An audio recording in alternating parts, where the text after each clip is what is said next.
Buddhist art originated in the north of the Indian subcontinent in the modern India, Pakistan, and Afghanistan, with the earliest survivals dating from a few centuries after the historical life of Siddhartha Gautama from the 6th to 5th century before Common Era. While the beginning of Buddhist school of architecture can be traced back to before Christ 255 when the Mauryan Emperor Asoka established Buddhism as the state religion of his large empire. Buddhism was at its were a graphic creed, and correspondingly, its expansion was accompanied by distinctive style of architecture that was expressed the teachings of the Buddha. Buddhist art and architecture have three types of structures are associated with the religion's architecture of early Buddhism. The 5th and 4th centuries BC were a time of worldwide intellectual ferment.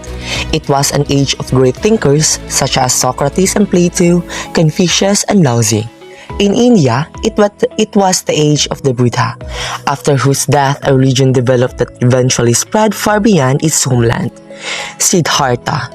So Siddhartha Gautama, the prince who was to become the Buddha, was born into the royal family of Kapilavastu, a small kingdom in the Himalayan foothills.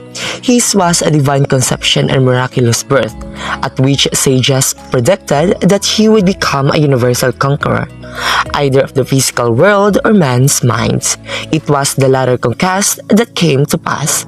Giving up to the pleasures of the palace to seek the true purpose of life, Siddhartha first tried the path of severe asceticism, only to abandon it after 6 years as a futile exercises. He then sat down in the yogic meditation beneath a Bodhi tree until the achievement of enlightenment. Stupa at Sanche, India. A stupa, literally meaning hill, is a mound-like structure designed to encase Buddhist relics and other holy objects. Stupas exist all over the world and are the oldest Buddhist religious monuments. Originally a simple mound of clay or mud, stupas evolved from simple funerary monuments to become elaborately decorated objects of veneration. Polonnaruwa Vaitadage. Another architectural creation associated with stupas and unique to ancient Sri Lankan architecture was the Vaitadage, a circular Buddhist structure built around small stupas. These were usually made of stone and brick and elaborately carved. They may have also had wooden roofs that were supported by stone columns arranged in concentric rows. Samadhi statue. Located in Anuradhapura, this statue dates to the 4th century CE and is a fine example of ancient Sri Lankan Buddhist sculpture. Sigiraya fresco. Another famous monument erected under the patronage of Anuradhapura was the rock fortress and palace complex of Sigiraya. Sigiraya is particularly renowned for its ancient frescoes, which date from the 5th century and were painted in a very distinctive style. Ellora Cave.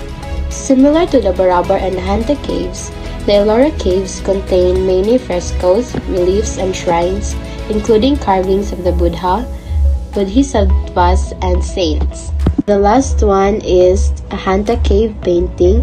It is an example of a painting from one of the Ahanta caves. The importance and influences of Buddhist art and architecture. The art and architecture of Buddhism has shaped the physical and social landscape of Asia for more than 2 millennia. Images of the Buddha and other Buddhist deities, alongside the physical structure built to enshrine them, are found in practically all corners of the continent where the religion has enjoyed widespread and dissemination. As Buddhism spread Buddhist architecture, they diverged in style reflecting the similar trends of Buddhist art. Building form was also influenced to some extent by the different form of Buddhism in the North countries. The Mahayana Buddhism is the main, and in the south where Theravada Buddhism prevailed.